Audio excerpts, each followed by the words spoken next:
Role-playing games exist primarily in our collective imagination. A DM or storyteller describes a world and develops a plot for the players, and the rest of the game happens in our heads.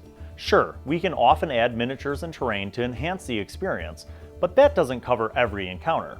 So a good DM still needs to describe the places, people, and things in detail to help his or her players use their imagination. One thing that DMs can add to the mix is a visual component.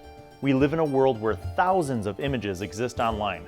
You could go online and search out the images that help make your world become more real. Ideally, images should be large, HD resolution, and should reflect the mood of your campaign.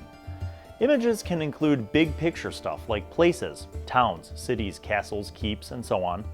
Things like special weapons, magic items, banners, coats of arms, and people like NPCs and monsters.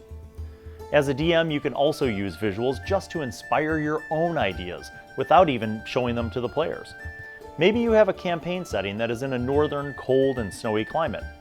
Search out locations and images online of these kinds of places and write down notes to describe them. Then, when you're running your game, you can use your notes to describe these places more vividly to your players without showing them a picture. Sometimes an image online is close to what you want, but not exactly what you need. You could bring it into Photoshop and erase things that you don't want, or crop it, or otherwise modify the image to suit your needs. Or don't modify it at all and just show the players what you want them to see and tell them to ignore the part that you can't get rid of.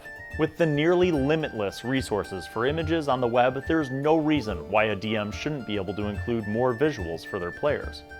Showing some of these things on screen or printed out to your players will help them visualize what you're describing and bring your world to life.